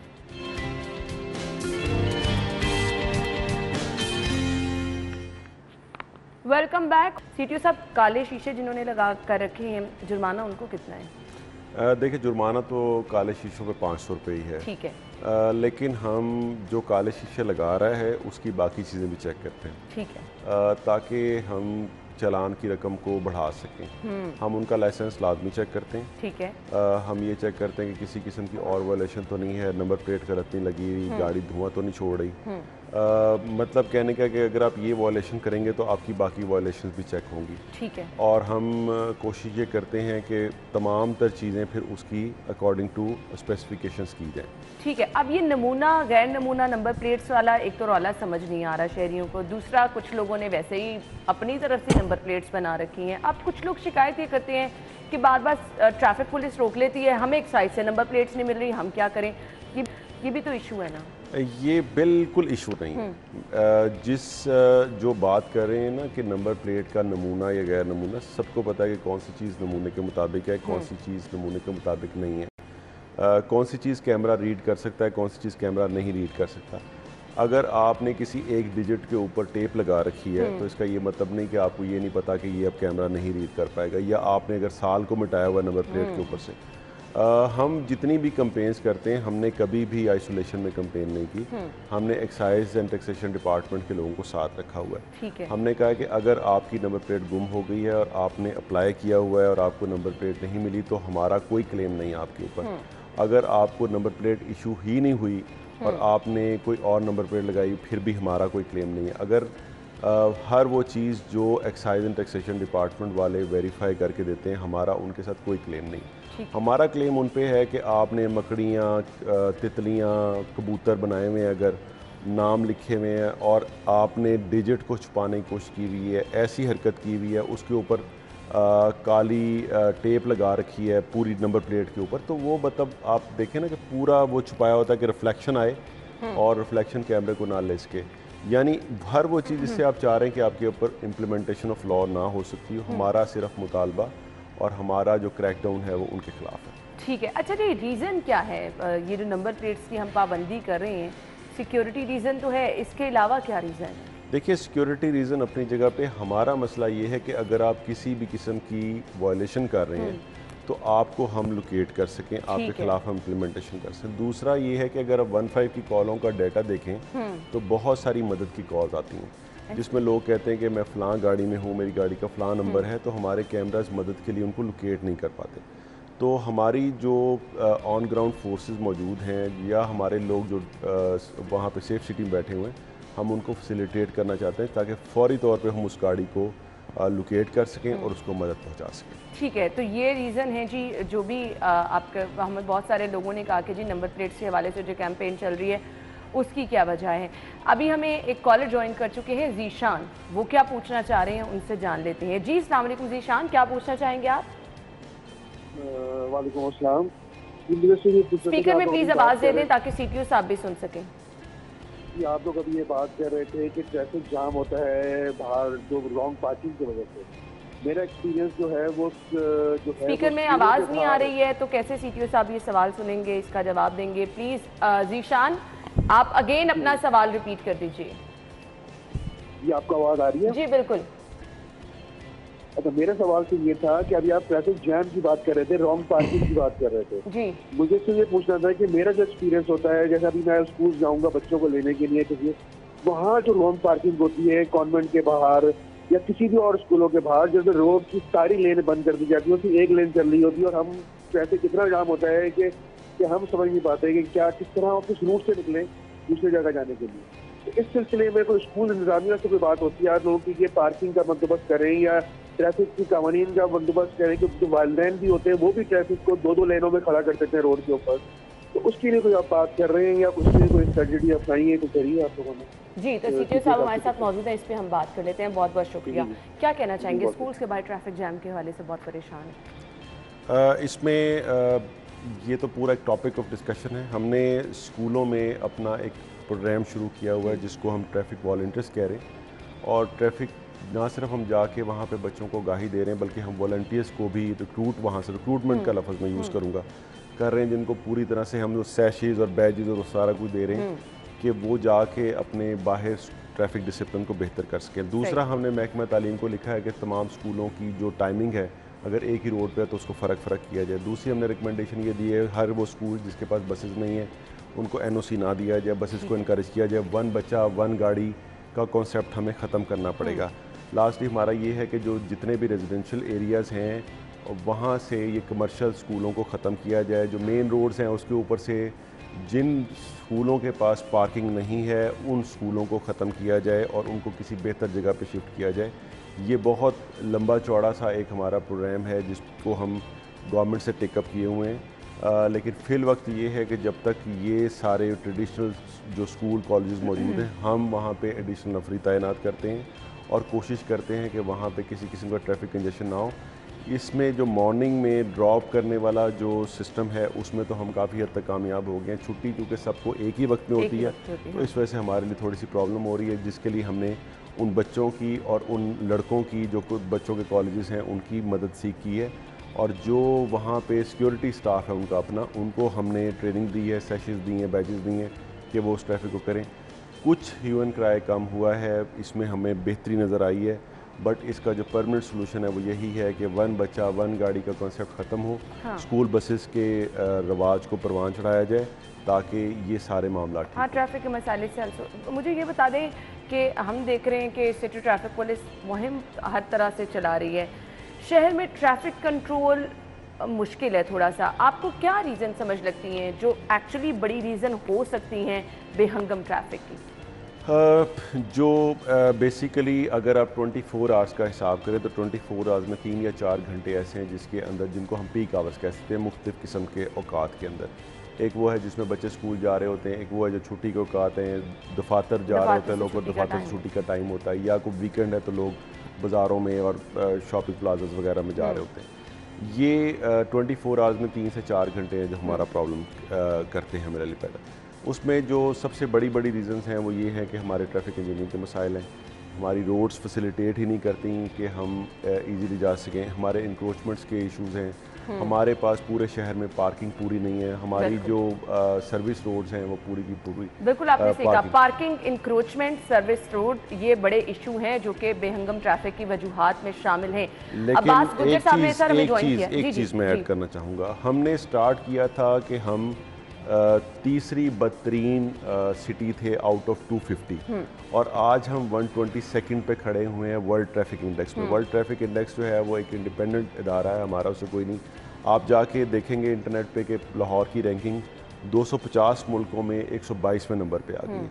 हमने 1 अरब रुपए का एक साल में फ्यूल, उनके मुताबिक कि शहरियों ने 1 अरब रुपए का फ्यूल बचाया। अगर हमने 1 अरब के जुर्माने कर दिए हैं इसमें तो हमने 1 अरब का उनका फ्यूल भी बचाया। हमने उनका ट्रैवलिंग टाइम कम किया है, हमने एक्सीडेंट्स को कम किया है, हमने ट्रैफिक कंजेशन को कम किया है, हमने पोल्यूशन को कम किया। लास्ट ईयर पहली दफ़ा हुआ है कि हम एक ख़ास हद से ऊपर स्मोक में नहीं गए हैं और स्मोक आके एक जगह पे मुश्किल हो गया और उससे नीचे भी 2-3 दफ़ा आया। तो ये है कि ये बहुत बड़ा क्रेडिट है हमारा, जिसमें हम फ़ख्र से ये बात कहना चाहते हैं कि हम इस वक्त 122nd पे खड़े हैं। हम इस पे खुश नहीं हैं, हम 250 में 122nd पे भी क्यों हैं, हमें और ऊपर आना है, हमें और इम्प्रूव करना है। ये बहुत अच्छी चीज़ है कि आगे आप मजीद जो है काम करने के लिए हमें पुरअज़्म नज़र आ रहे हैं। अब्बास गुज्जर साहब काफ़ी देर से वेट कर रहे हैं। जी कहिए अब्बास साहब, क्या कहना चाह रहे हैं? जी अस्सलाम वालेकुम सिटी साहब। जी CTO साहब सुन रहे हैं, कहिए। वालेकुम सलाम। अस्सलाम वालेकुम सिटी साहब। वालेकुम। ठीक है। अच्छा सर, मैं आपसे ये रिक्वेस्ट करना चाह रहा हूँ कि आप जो है ये काइंडली जो जितने भी ट्रैफिक वार्डन्स हैं इनकी आप मॉर्निंग में एक्सरसाइज वगैरह का भी कोई अरेंजमेंट करें और इनकी सैलरी भी बेचारों की बढ़ाएं। इतनी शदीद गर्मी में खड़े होते हैं, आप यकीन करें मैंने 1-2 लोगों को देखा, 1-2 दफ़ा नहीं काफ़ी दफ़ा ये देखा है कि कोई भी बड़ा ऑफिसर होता है इनको डिग्रेड भी करता है। आप काइंडली इनकी सूरत के लिए भी कोई चीज़ इकदाम करें। ये मुझे लगता है आपके किसी ट्रैफिक वार्डन ने छुप के फ़ोन कर दिया। खैर, हमने ब्रेक के बाद इस सवाल, ये बहुत अच्छी चीज़ है, अगर आम शहरी ने भी इस बारे में बात की है तो मेरे ख्याल से बहुत अच्छी चीज़ है, ये होना चाहिए। और कल हमने एक देखा बड़ी ज़बरदस्त थी, अम्ब्रेला तकसीम की आपने ट्रैफिक वार्डन्स में, तो ये बहुत अच्छी चीज़ है। कॉल्स आ रही हैं, ब्रेक का मुझे कहा जा रहा है, ब्रेक के बाद वापस आएंगे, आपकी मज़ीद कॉल्स भी शामिल करते हैं और इस कॉलर का हम जवाब भी लेंगे। CTO साहब हमारे साथ मौजूद है, ब्रेक के बाद आते हैं।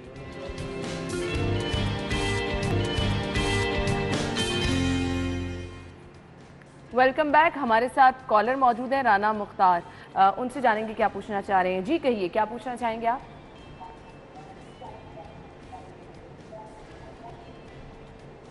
हेलो जी, आप अपने टेलीविजन की आवाज़ कम करें और जो सवाल पूछना चाह रहे हैं वो पूछ लें। अस्सलाम वालेकुम सर। जी वालेकुम सलाम। सर आपकी एडमिनिस्ट्रेशन बहुत अच्छी है, मतलब हम सड़कों पे रहते हैं तो कॉल ड्रॉप हो गई है। तो ये जी आप लोगों से गुजारिश ही है कि आप डायरेक्ट अपना सवाल पूछ लें, टाइम बच जाएगा, बाकी लोगों को भी मौका मिलेगा। सीटीओ साहब, जब हमारे साथ पहले एक कॉलर थे उन्होंने एक सजेशन दी है, उस पर क्या कहेंगे आप? देखिए, ये बहुत अच्छी सजेशन है और ये हमारे दिल के बहुत करीब है। हमने अपने वार्डन्स को ये कहा होगा कि अगर वो रोज़ छतरी गुम करेंगे, हम रोज़ उनको नई छतरी देंगे। हमारे पास एम्पल छतरी हैं, हमने बड़ी छतरियों की बहुत सारी हमारे पास मौजूद हैं, हम बांट भी रहे हैं।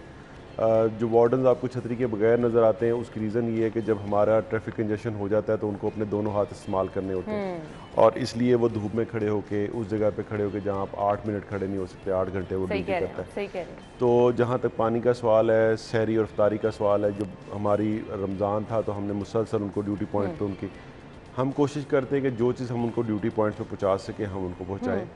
और अब जैसे मौसम गर्मा स्टार्ट हुआ है तो हमने इनको शरबत का सिलसिला शुरू करना है। उसके लिए हमने मुकम्मल इंतजाम कर लिए हैं। इंशाल्लाह 1-2 दिन में हम 3 टाइम्स उनको शरबत देंगे तरह तरह का, जिससे उनका शुगर लेवल ठीक रहे और उनका मूड भी ठीक रहे।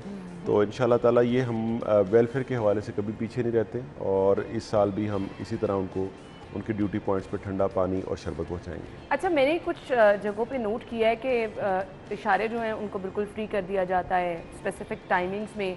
इसका आपने एक प्लान भी बनाया था कि इसको जो है इम्प्लीमेंट करके देखा जाएगा, ट्रैफिक कंट्रोल होती है। इस सिलसिले को क्या आगे कंटिन्यू रखा जाएगा? जी, ये हमारा बड़ा सक्सेसफुल रहा है। वो हमने जो पॉइंट्स आइडेंटिफाई किए थे जहाँ पे ट्रैफिक कंजेशन होता है, मैंने उसमें मिसाल यही दी थी कि हम एक बर्तन जिसमें 1 किलो पानी आना चाहिए उसमें 10 किलो पानी डालने की कोशिश करते हैं।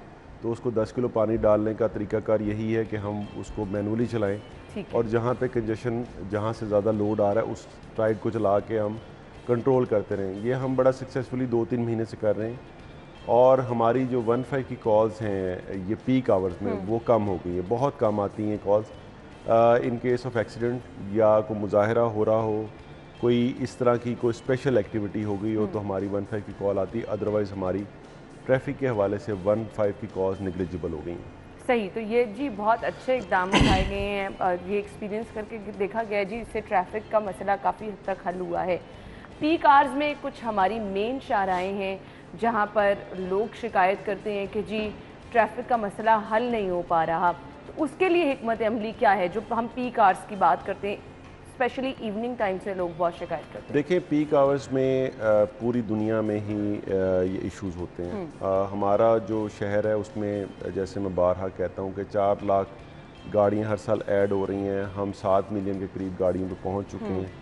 हमारे पास पार्किंग एरियाज़ नहीं है, लोग साइड पे पार्किंग करते हैं। तो हमें जब एट अ टाइम लोग सारे के सारे रोड के ऊपर आ जाएंगे तो प्रॉब्लम होती है। जब भी इसको बाइफिकेशन, इसका तो एक तरीका कार जिस पूरी दुनिया में होता है वो ये होता है कि मुख्तलिफ ऑफिस की मुख्तलिफ टाइमिंग होती है। यानी जो 1 घंटा पहले आ रहा है वो 1 घंटा बाद चला जाएगा। ये 1-1.5 घंटे का जो छुट्टी के टाइम पे हमें प्रॉब्लम आता है या जो मार्केट्स बंद होने का टाइम होता है उस पर हमें प्रॉब्लम आता है। मार्केट्स बंद होने का जो कोई बड़ा इवेंट हो तो इशू आता है, अदरवाइज़ हमें इशू नहीं आता। तो ये 1-1.5 घंटा या तो आप ना निकलें या आप अगर निकले हैं तो फिर उसको बर्दाश्त करें, या फिर अपनी टाइम मैनेजमेंट कुछ ऐसे कर लें कि थोड़ा सा टाइम आगे पीछे कर लें। कॉलर है हमारे साथ अली। जी अली, क्या पूछना चाह रहे हैं आप सीटीओ साहब से? मेरा सवाल है, जो ब्लैक पेपर में मार्केट में 3 किस्म के अवेलेबल हैं, 25%, 50% और 100% ब्लैक। तो कमी बहुत स्कॉचिंग हीट है, तो उसमें कोई अलो है कि 25% या 50% इसमें ट्रांसपेरेंसी हो, अंदर बैठे हुए जो मुसाफिर हैं वो नज़र आ सके प्राइवेट गाड़ियों के लिए? देखें, मैं ये बताना चाहता हूँ कि कानून में 50%, 60%, 20% ना तो इसका जिक्र है, ना ही हमारे पास कोई ऐसा गैजेट है जिससे हम ये देख सकें। अगर कानून में किसी चीज़ की इजाज़त है तो वो करना चाहिए, अगर किसी चीज़ की इजाज़त नहीं है तो उसको नहीं करना चाहिए। तो सिंपल सी बात यह कि जब इसमें कानून में प्रोविजन होगी तो हम ज़रूर इसको कंसीडर करेंगे। अभी तो ये मना है तो मना है। अच्छा, एक शिकायत लोग करते हैं कि बड़ी गाड़ियों वाले जो हैं वो हर तरह की जो है वो वायलेशन कर देते हैं और वार्डन्स उन्हें नहीं रोकते हैं, पकड़ होती है छोटी गाड़ियों वालों की, बाइकर्स की। क्या ये शिकायत बाइकर के ऊपर तो खैर काले शीशे लगते नहीं है किसी भी जगह पे कहाँ पे लगाएंगे, लेकिन ये है कि जनरली जो मेरी ऑब्जर्वेशन है, आपके पास फुटेजेस भी मौजूद हैं कि ये ज़्यादातर वायलेशन बड़ी गाड़ियों वाले ही करते हैं और ज़्यादातर जो कार्रवाई भी उन्हीं के खिलाफ हुई है। सही। अगर आप रोड पे देखें तो असल में होता है ना, लोग कहते हैं कि वो गाड़ी गुजर गई, आपने उसको कुछ नहीं कहा, आपने हमें रोक लिया है। ये बहुत बड़ा आर्गूमेंट है जो हर वक्त मुझे सुनने को मिलता है कि अगर किसी मोटर बाइकर को आप किसी वायलेशन के ऊपर पकड़ते हैं ना तो वो 3-4 औरों की तरफ इशारा उसका कर रहा होता है, और इसी तरह अगर किसी के ब्लैक पेपर उतार रहे हैं तो वो खड़ा होकर पॉइंट आउट कर रहा होता है। देखें, इसीलिए तो हम कैंपेन चला रहे हैं कि बहुत सारे लोग वायलेशन कर रहे हैं, हम इस बात को मान रहे हैं कि बहुत सारे लोग वायलेशन कर रहे हैं और हम इस वायलेशन को ही बेसिकली कम करने की कोशिश कर रहे हैं। हमारे लिए बड़ा ही उम्मीद अफजा है कि अगर आप सड़क पे खड़े होकर अभी देखें तो बहुत ही कम आपको नज़र आएंगे लोग जिन्होंने परमानेंटली ब्लैक शीशे लगाए हुए। तो हम कोशिश कर रहे हैं कि इस वायलेशन को ख़त्म कर दें, फिर आपको पॉइंट आउट नहीं करना पड़ेगा कि उसने भी नहीं किया, फलां ने किया तो आप हमें क्यों रोक रहे हैं। अच्छा जी, आयशा मुझे काफ़ी देर से कह रही है, मेरे ख्याल से ये चिंची रिक्शा ड्राइवर से आयशा बहुत तंग है सर, इनका क्या हल निकालना है आपने? देखिए, इसका 2-3 मुतल्लिका फोरम्स के ऊपर बात हो रही है और 2-3 ऑप्शंस के ऊपर गौर किया जा रहा है। पहली ऑप्शन तो ये है कि इनको रजिस्टर कर दिया जाए, इनका फेयर तय कर दिया जाए। अच्छा, इनके ड्राइवर्स मैंने देखे हैं बहुत कम उम्र होते हैं और इंतहाई ख़तरनाक किस्म की ड्राइविंग कर रहे होते हैं। चलें, अगर इनको कर भी दिया जाता है लीगल या इनको परमिशन दे भी दी जाती है, कुछ चीज़ें हैं जिन पर चेक एंड बैलेंस फिर भी रखना है। देखें, सबसे पहला काम तो ये है कि जब आप किसी भी और की ज़िंदगी को आप हैंडल कर रहे हैं, मतलब आपकी सवारियाँ बैठी हुई हैं पीछे, बिल्कुल, तो आपके पास लाइसेंस होना ज़रूरी है, आपकी गाड़ी को रजिस्टर्ड होना ज़रूरी है, आपके पास कोई ना कोई रूट परमिट होना ज़रूरी है कि आप पॉइंट ए से पॉइंट बी तक जा सकते हैं, आपके पास कोई परमिट बे होना चाहिए जहाँ पे आप खड़े होकर सवारी को बिठा सकें, उतार सकें। इन चीज़ों के ऊपर जुडिशल फोरम के ऊपर भी बात हो रही है, जो हमारा जुडिशल कमीशन है वहाँ पे बात हो रही है। 2-3 कमेटीज़ बनी हुई हैं जो इसकी, लेकिन इसकी कोई सूरत हाल इसलिए नहीं हो सक रही कि पॉलिसी बनाने में इनकी ग्रोथ बहुत ज़्यादा हो गई है। इस वक्त लाहौर में 87,000 वो हैं जो हमारे पास स्टेटिस्टिक जिनके मौजूद हैं, जबकि मैं ये समझता हूँ कि ये 87,000 नहीं, ये 1,87,000 के करीब हैं, क्योंकि हर जगह पे और रोज़ ये बढ़ते चले जा रहे हैं। तो इसमें एक तो हमें स्पेसिफिकेशन के मुताबिक जाना पड़ेगा, क्योंकि अगर आपने बुरी सी एक चीज़ 7-8 लोगों को बिठाया हुआ है और उनकी जान खतरे में है तो ऑब्वियसली रियासत उसकी इजाज़त नहीं दे सकती। तो स्पेसिफिकेशन के मुताबिक रक्षा तैयार हो और बाकी जो लाजमंद मैंने जैसे आपसे गुजारिश की है उनको पूरा करें, तो शायद इनके बारे में सोचा जा सके। अभी ये सारे के सारे लेजिटिमेट नहीं है। और ट्रैफिक पुलिस की अगर आप बात करें तो ट्रैफिक पुलिस के पास चूँकि इन्फोर्समेंट का टूल ये है कि वो चलान कर सकते हैं, वो जाके उसको बंद कर सकते हैं, ये सारी चीज़ें हम कर नहीं पाते बिकॉज उनके पास कोई डॉक्यूमेंट मौजूद नहीं है, मोटरसाइकिल रजिस्टर्ड नहीं है, लाइसेंस है नहीं, हम चलान नहीं कर पाते। अगर हम 100 में से एक रक्षा ले जाके थाने बंद भी कर दे तो हमारा एक वार्डन जो है वो भी इंगेज होता है और बाकी 99 रक्षे वहीं पर ही खड़े रहते हैं। ऐसे ही है, तो ये कुछ इशूज़ हैं जिसके बारे में मुख्तलिफ फोरम से बात हो रही है। होपफुली इंशाल्लाह उम्मीद है कि जल्दी इसके बारे में कोई पॉलिसी बन जाएगी, क्योंकि ये एक बहुत बड़ी अफरेत है जिसको आपने पाल लिया और इसकी मौजूदगी में लाहौर के अंदर स्मूथ ट्रैफिक चलाना मुमकिन नहीं है। सही। अच्छा जी, मुझे एक चीज़ पूछनी है, गाड़ियों का जो कहते हैं फिटनेस सर्टिफिकेट होना बहुत ज़रूरी है। अब हमने तो शहरियों में शऊर बेदार करना ना, ये फिटनेस सर्टिफिकेट कितना ज़रूरी है और क्या सबको ये रखना चाहिए? जी, यकीनन होना चाहिए, खुसूसन जो पब्लिक सर्विस व्हीकल्स हैं उनके अंदर तो ये होना लाजमी है और ये ट्रांसपोर्ट डिपार्टमेंट का काम है इसको इंश्योर करना। बेसिकली जो रोज़ ट्रैफिक पुलिस के लिए प्रॉब्लम होता है वो ये होता है कि किसी ऐसी सड़क के ऊपर कोई गाड़ी ख़राब हो जाती है जहाँ पे एक लेन बंद होने से पूरी शाहराह बंद हो जाती है। ये वाक़या 3 दफ़ा जो है वो हो चुका है रावी के ब्रिज के ऊपर और एक दफ़ा रिसेंटली हो चुका है नहर के ऊपर। उसमें ये होता है कि एक अगर बड़ी गाड़ी नहर के ऊपर ख़राब हो गई है और वो 2 लेन्स को कवर कर लेती तो एक लेन वो ट्रैफिक एब्जॉर्ब नहीं कर पाती। तो फिटनेस सर्टिफिकेट भी एक, जैसे मैंने कहा कि ट्रैफिक मैनेजमेंट सिस्टम जो है वो पूरा ओवरऑल एक पूरा इंफ्रास्ट्रक्चर का नाम है, उसके अंदर सिर्फ ट्रैफिक पुलिस एक कंपोनेंट है, एक टूल है। बाकी तमाम महकमे अगर अपना काम करेंगे तो तभी हम इस ट्रैफिक को स्मूथली चला सकेंगे। बिल्कुल, आपने सही कहा। मैसेज क्या देना चाहेंगे लाहौरियों को? मैसेज सेम जो मैं बार बार देता हूँ कि बराए मेहरबानी ट्रैफिक डिसिप्लिन का ख्याल रखें, अपने हकूक़ का ज़रूर ख्याल रखें, लेकिन कोशिश करें कि किसी दूसरे का जो रास्ते का हक़ है उसको इन्फ्रिंज ना करें।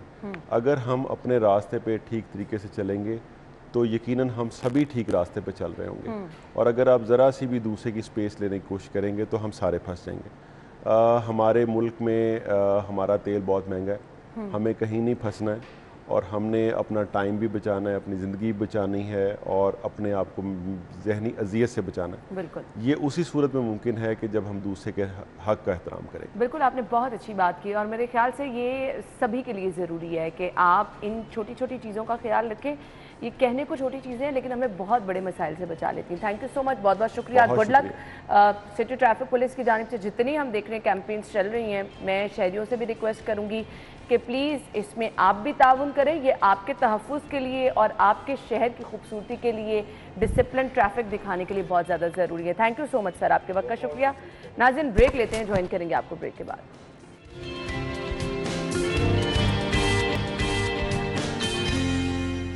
खुश आमदीद आपको कहेंगे, सेगमेंट शामिल करते हैं, जान लेते हैं आज के भाव क्या है।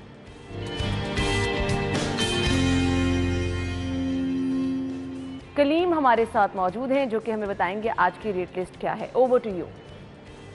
जी बिल्कुल, हर गुजरते दिन के साथ सब्जी की कीमतों को ऊपर लगते चले जा रहे हैं। कुछ ऐसी सब्जियां हैं जिनकी कीमतें मुस्तकम हैं, लेकिन कुछ ऐसी मुतअद्दिद सब्जियां हैं जिनकी कीमतें मुसलसल बढ़ती चली जा रही हैं, और जो सफ़ेद पोश तबका है इसकी पहुंच से दूर होती चली जा रही हैं। अगर आज के रोज़ और गुज़श्ता रोज़ की सब्जियों की कीमतों का अगर मवाजना करें तो उसमें जो है ख़ास तौर पर तज़ाद हमें दिखाई देता है। ज़रा देख लेते हैं कि क्या क्या कीमतें हैं आज और गुज़श्ता रोज़ क्या कीमतें थी। अगर आज की बात करें तो जो आलू कच्चा नया है वो 22 रुपये में फ़रोख्त हो रहा है, जबकि गुज़श्ता रोज़ इसकी जो कीमत थी वो 20 रुपये थी, जबकि ओपन मार्केट में ये आज 30 रुपये तक फ़रोख्त हो रहा है। जबकि अगर प्याज दर्जे अव्वल की बात करें तो इसकी कीमत 52 रुपये थी, जो कि अब बढ़कर 65 रुपये तक चली जा चुकी है, और ओपन मार्केट में ये 70 से 75 रुपये तक फ़रोख्त हो रहा है।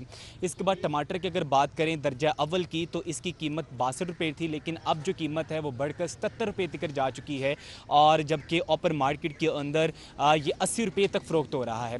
जबकि इसके अलावा दीगर सब्जियों की बात करें जो कि गर्मियों में ज़्यादा इस्तेमाल की जाती हैं और एक हांडी बनाने के लिए उसका इस्तेमाल ज़रूरी समझा जाता है, जैसे कि लहसुन है, उसका देसी जो लहसुन है उसकी बात करें तो उसकी जो कीमत है 140 रुपये है, जबकि ओपन मार्केट में 150 रुपये में फ़रोख्त हो रही है।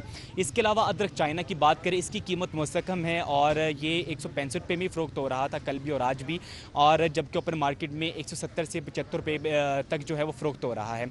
जबकि अगर खीरा की बात करें तो जो खीरा फार्मी है उसकी जो कीमतें हैं वो भी जो हैं वो बढ़ चुकी हैं, जो कि पहले जो खीरा था वो 40 रुपये में फ़रोख्त हो रहा था, जो कि अब ये 60 रुपये में फ़रोख्त हो रहा है, और जबकि ओपन मार्केट में ये 70 रुपये तक आवाम को दिया जा रहा है। जबकि बैंगन की बात करें, इसकी जो सरकारी कीमत है वो 48 रुपये है, और जबकि आज इसकी जो कीमत मुकर्रर है वो 50 रुपये तक पहुँच चुकी है, और जबकि ओपन मार्केट में ये 60 रुपये तक फ़रोख्त किया जा रहा है। इसके बाद अगर शलजम की बात करें, इसका जो सरकारी रेट है वो 55 रुपये है, जबकि ओपन मार्केट के अंदर ये 75 रुपये तक फ़रोख्त हो रहा है। इसके अलावा जो लीमू है देसी, उसकी जो कीमतें हैं वो ज़्यादा थी, लेकिन अब उसकी कीमतें कम देखने को मिल रही हैं, जो कि आज जो मौजूदा रेट है इसका वो 340 रुपये है, जबकि ओपन मार्केट के अंदर ये 360 रुपये में फ़रोख्त हो रहा है। इसी तरह जो मुतअद्दिद सब्जियाँ हैं उसकी कीमतों में भी जो देखा जाए तो 3 या 4 या 5 रुपये तक भी इजाफा देखने को आया है, जबकि बस कुछ चंद ही सब्जियाँ हैं जिसकी कीमतें जो हैं वो मुस्तकम हैं, लेकिन जो मुतअद्दिद सब्जियाँ उनकी कीमतें मुसलसल बढ़ती ही चली जा रही हैं। हर रोज़ की बुनियाद के ऊपर जो है वो 2 रुपये 3 रुपये तक इजाफा होता चला जा रहा है, और ये मुसलसल इजाफा होने की वजह से जो शहरी हैं उनमें भी तशवीश की लहर दौड़ गई है कि ये कीमतें कम होने की बजाय ये जो है वो बढ़ती चली जा रही हैं, जिसकी वजह से अब जो हमारा गुजारा है वो मुमकिन नहीं है। जी ठीक है कलीम, बहुत शुक्रिया। लोग कह रहे हैं गुजारा मुमकिन नहीं क्योंकि कीमतों में इजाफा हो रहा है, लेकिन साथ साथ हम आपको ये भी बता रहे हैं कि जी मुतहरिक हैं सब लोग कीमतें कम करने के लिए। अब देखें, इसके लिए थोड़ा सा वेट करें आगे क्या होता है। अपना ख्याल रखिएगा, कल मुलाकात होगी, इजाज़त दीजिए, अल्लाह हाफ़िज़।